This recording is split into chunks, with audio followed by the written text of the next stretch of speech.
We've had episodes that are a year old. Somebody has searched the actual title, and that's one of our highest hitting episodes. But that's a year old. This is why your titles matter so much, because people are going to be scrolling through, and if they see an episode that's called Red Flags and Boundaries, they might say, ooh, I know exactly what that is about. But if it's something Kevin Palmieri shares an inspirational story, that might not work the same, because nobody knows who Kevin Palmieri is. So if anything, that just speaks to the fact that the more content you have, in a way, the less the new episode listens suggest growth.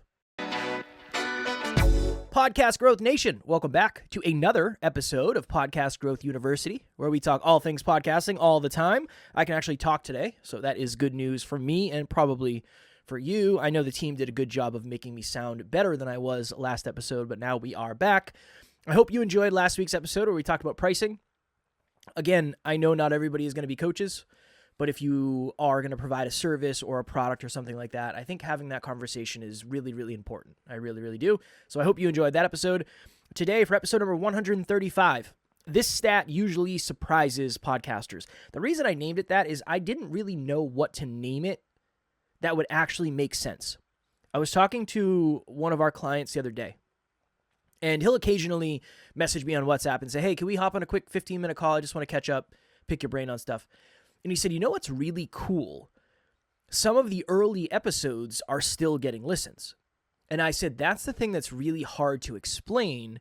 When people start a podcast, they assume if you're getting 500 listens a month, the most recent episodes are getting all the listens, and then that's it.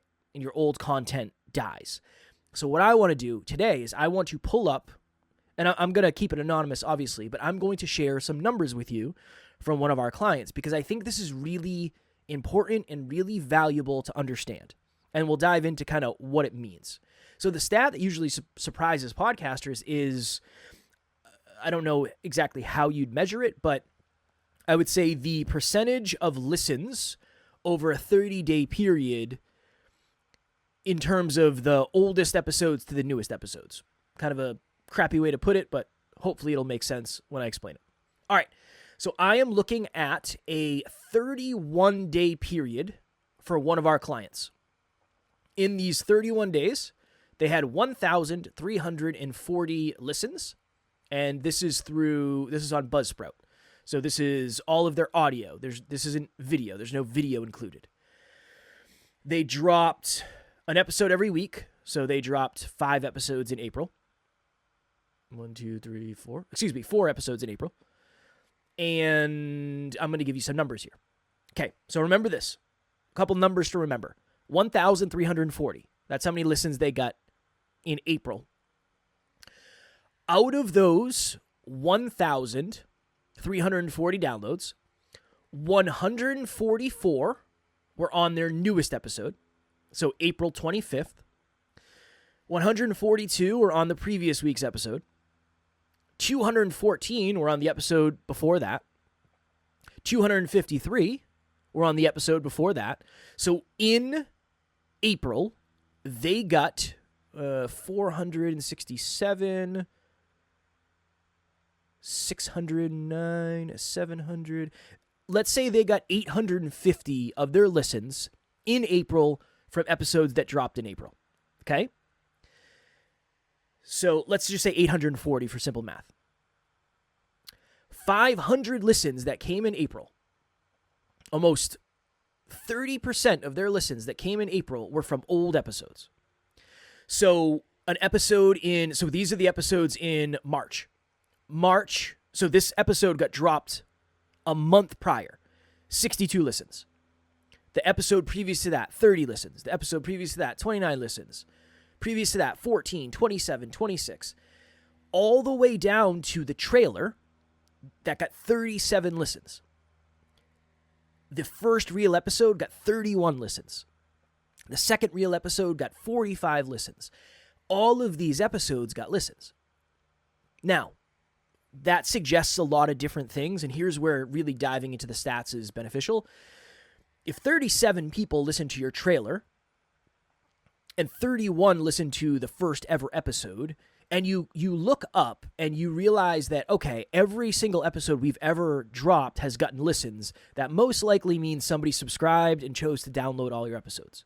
So sometimes that can be a big bump, right? For us, every time we get a new subscriber, quote unquote, or follower, depending on the platform, that chooses to download all, that's 1,950 listens.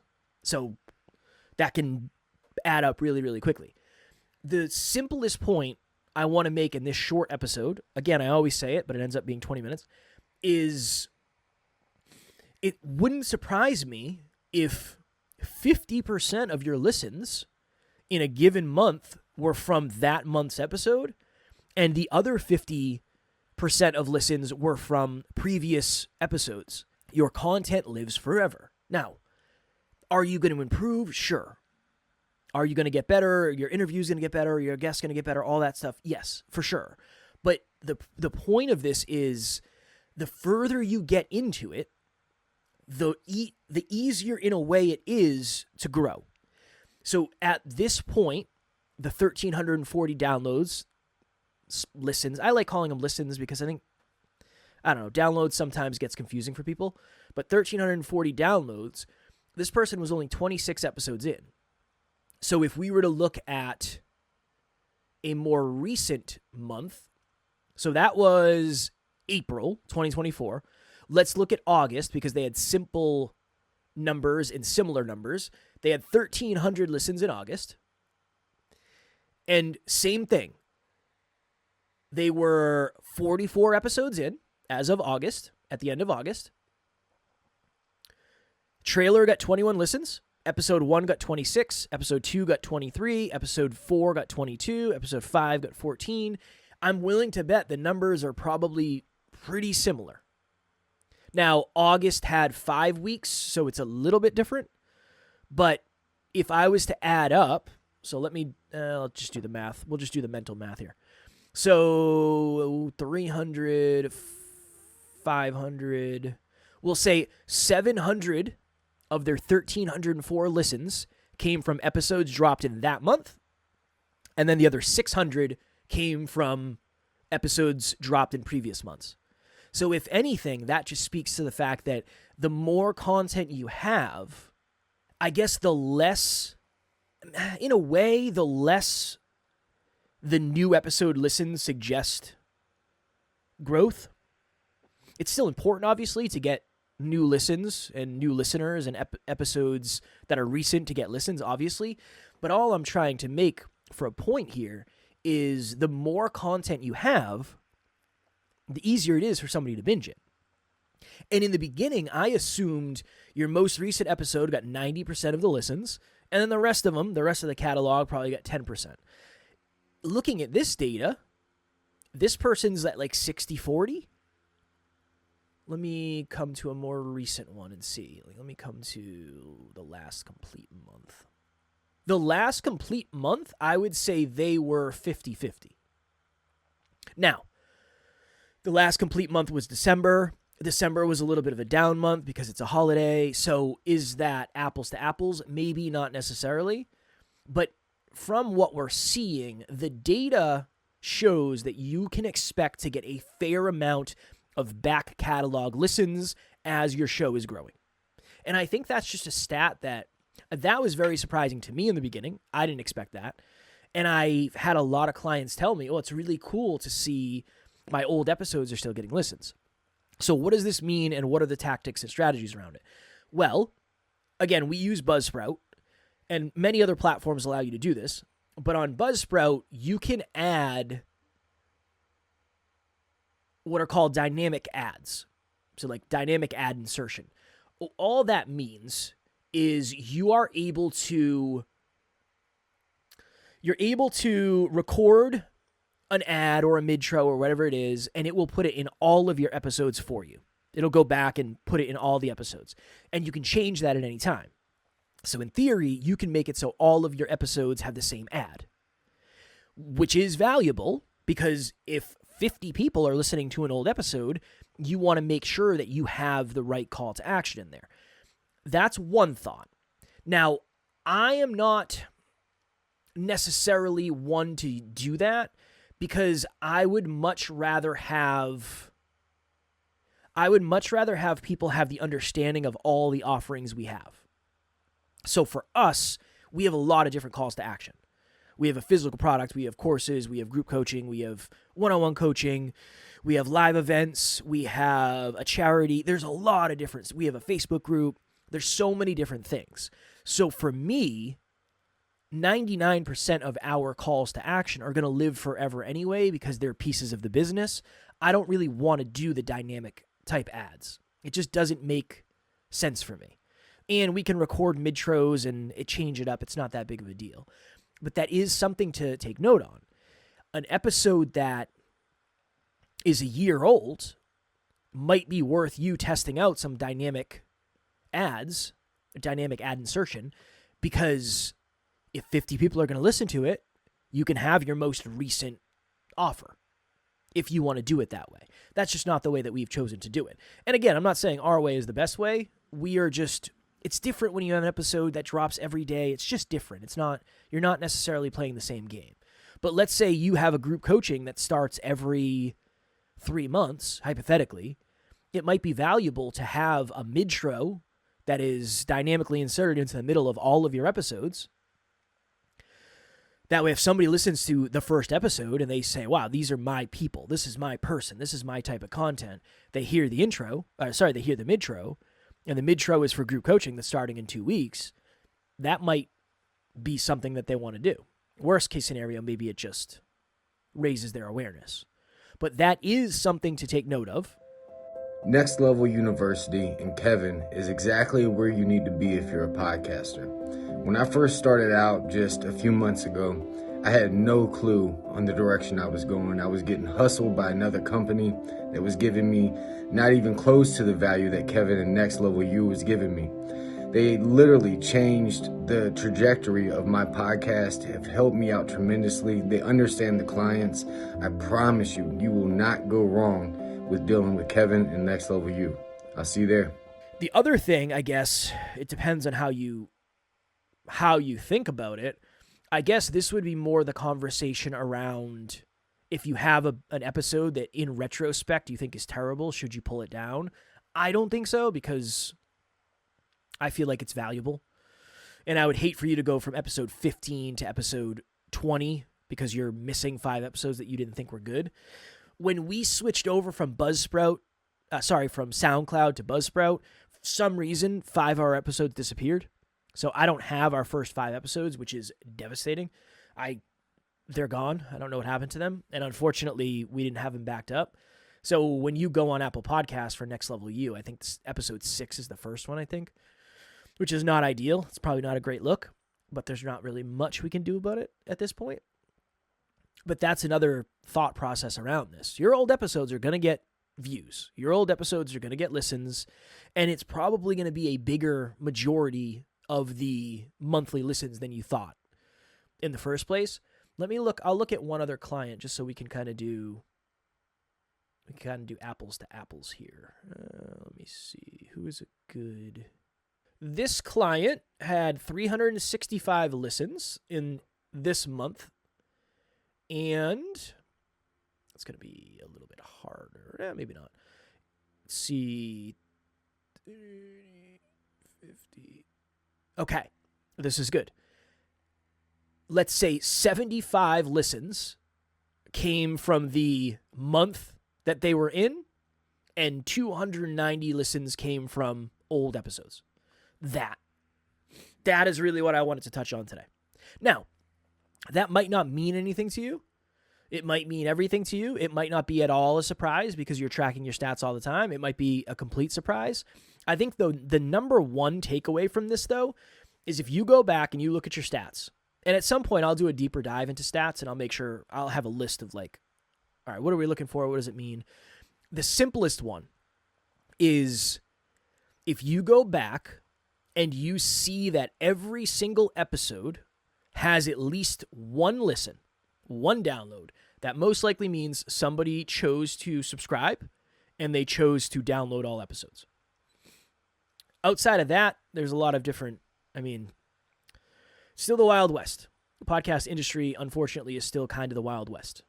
But this is a really good example. This person got 365 listens in a month, and only 75 of those listens were from that actual month. A lot of those other listens were from old episodes. The content kind of lives forever. I think it's a little bit different than if you were to land on a social media profile. I don't know about you, but when I follow someone new, I don't go back and look at their old content. But with podcasting, that is something that is super valuable. And that is also the importance of naming your episodes in a powerful way. / maybe not changing the name. Okay, let's do this quickly. My nose is running. Let's do this quickly. I've had some clients come to me and say, hey, I was looking at my old titles and I feel like I'm more capable of titling episodes now. Should I go back and change them? I don't know. Unless you want to say we had X amount of listens on this episode before the title change and then X amount of listens after the title change. If you change the title, the data kind of gets skewed. Not saying you can't do it. Maybe you don't care about the data that much, but that is one of the things that we kind of lose. You kind of lose the power of the data if you change the name and we don't know when you change the name. It's really hard to understand if that actually made a difference, if it made a positive difference, if it made a negative difference. So that is something to think about. This is why your titles matter so much, because people are going to be scrolling through, and if they see an episode that's called Red Flags and Boundaries, they might say, ooh, I know exactly what that is about. Learn to embrace change with these 5 tips. I know exactly what that's about. But if it's something Kevin Palmieri shares an inspirational story, that might not work the same because nobody knows who Kevin Palmieri is, and maybe I don't feel like being inspired today. But I do feel like learning about red flags and boundaries. I do want to embrace change with these 5 tips. That's another point to make when it comes to having this conversation. So again, my goal in today's episode was just to point that out because I think that is a very common thing that we fall victim to is we think, well, once that episode is done, it's done for good. No, it's going to get listens pretty much forever. And even, okay, let me look at a podcast that is no longer in production. Let me look at a podcast that's not dropping new episodes. When did they drop their last episode? Okay, this is an episode that, this is a podcast that no longer produces episodes. They didn't release any new episodes in this month. They got 26 listens. So obviously every single one of those listens was from previous months. So even a podcast that is dead, that is not producing any episodes, they're still going to get listens on old content. Let me pull up another one. This is probably a better example because they haven't. All right. So this podcast stopped dropping episodes in March of 2024. Let's see. So March they stopped. They got 47 listens in September. So that's all old episodes.